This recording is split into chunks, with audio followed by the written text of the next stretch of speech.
Hey everyone, my name is Steven, and I got a Pokemon X and Y Wi-Fi battle here for you guys today against a guy named Ethan. Forgot his screen name, but I will put in the title for you guys. So anyway, on my team I have a, I guess, standard Galvantula, standard Skarmory, Specs Greninja, special defensive Florges, special Mega Lucario, which is interesting, and a Scarf Tyrantrum. And it looks like over on his team he's got a good defensive core with that Rotom, that Zapdos, and that Ferrothorn. And Noivern isn't a problem because it gets completely walled by Florges.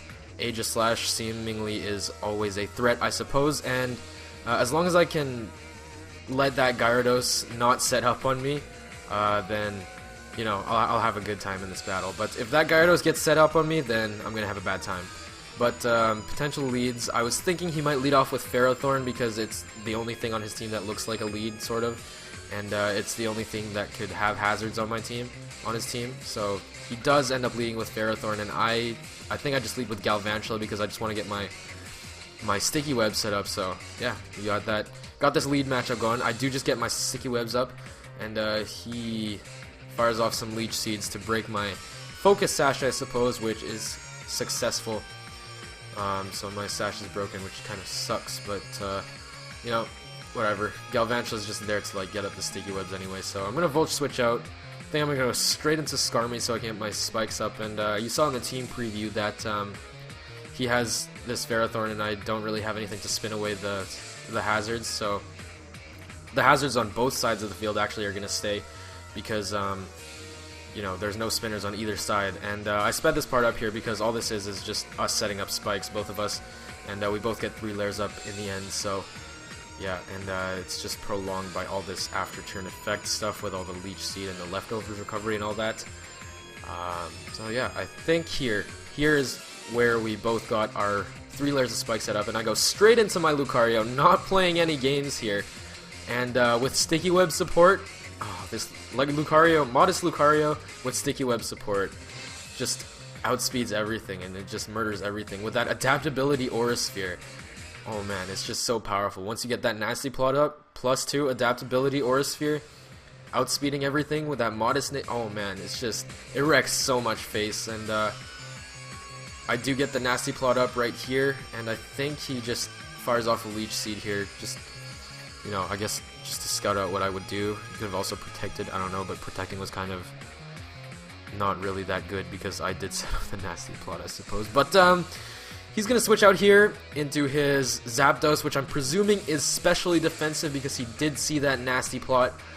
So, yeah, I just went straight for the Aura Sphere, not playing any games, and look at this damage output on that presumably specially defensive Zapdos. That is a clean 60%, which means it is a 2-hit KO on a special defensive Zapdos.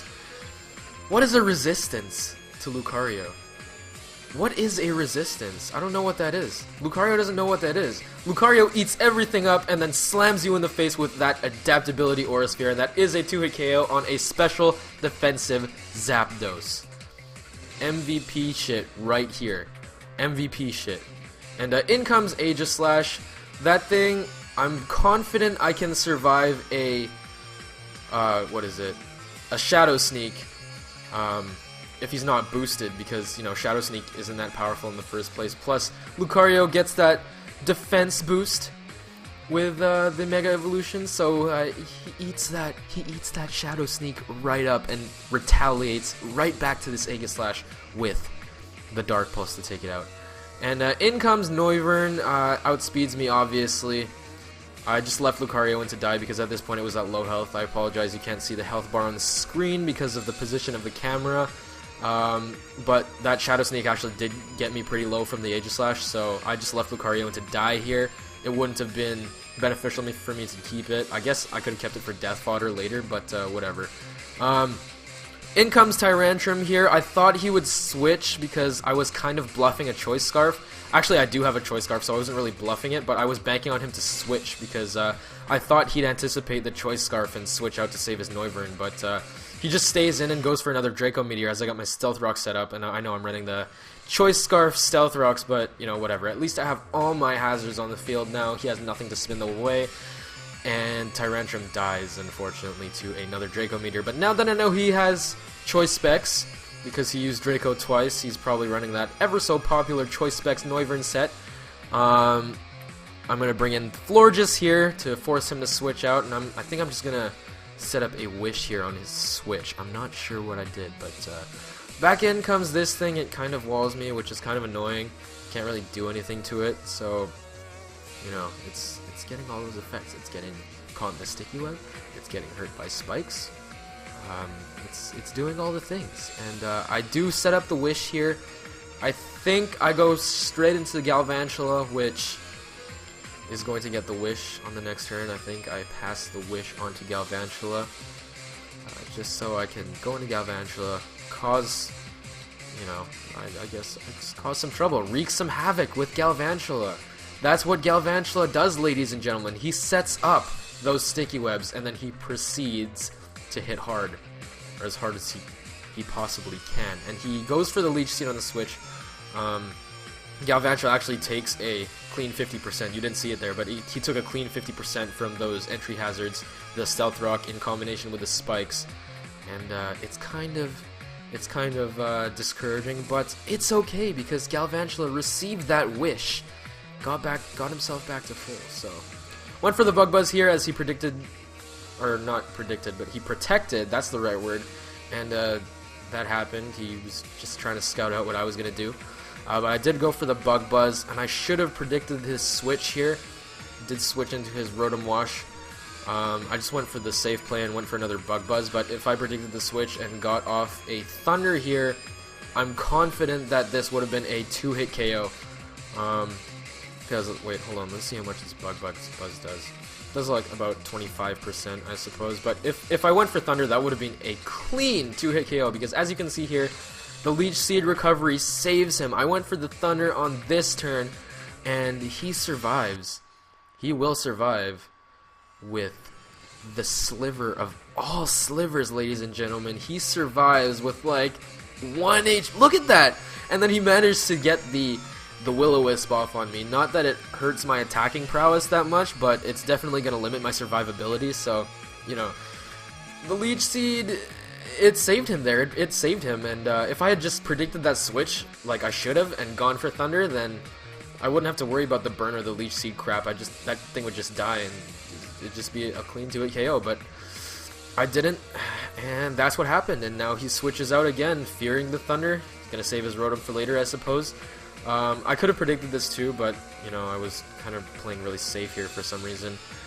Don't really know why, but you know, whatever. This Ferrothorn comes in, gets hit with a Thunder, takes about, I think, 25%, which tells me that he's not specially defensive. He is probably physically defensive, which makes sense because he did have the special defensive Zapdos on his team, so which might I add, once again, got 2-hit KO'd by that, +2 adaptability, or a Sphere from Special Mega Lucario. Oh man, that thing has been an...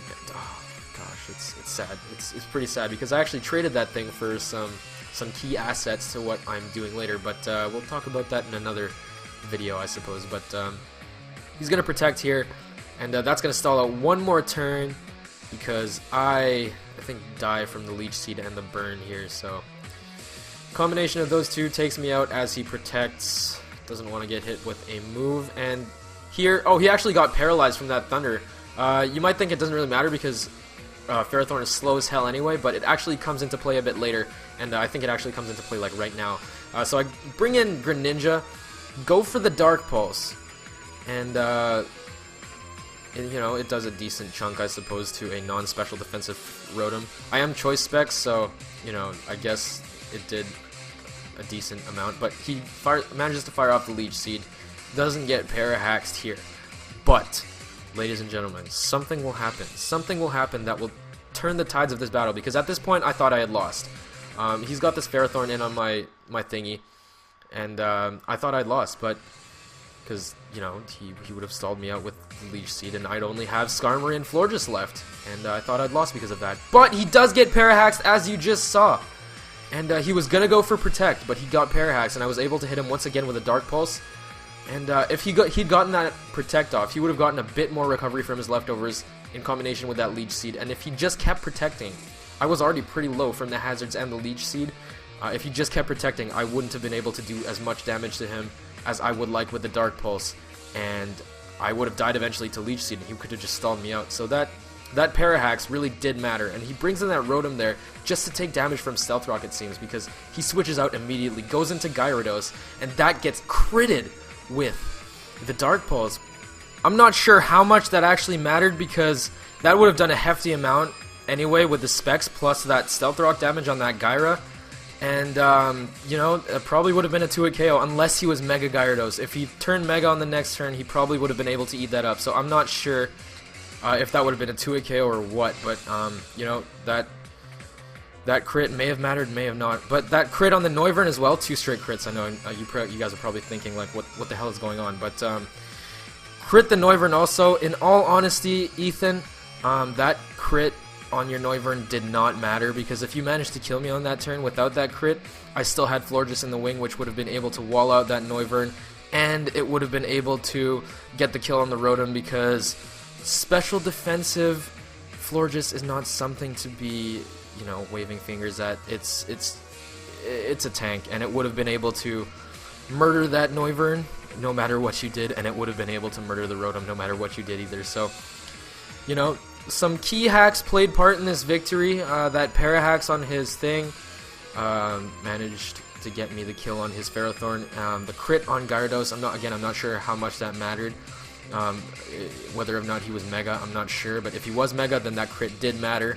So, you know, potentially 2 key plays of hacks here. And the crit on Noivern, once again, you know, didn't matter as much because, you know, like it's still kind of a douchebag thing to happen, because it's a crit in the first place. But, you know, I still had Florges, so would have won anyway at that point. But yeah, good game, Ethan, and thanks a lot for watching, guys. I'll catch you in the next one.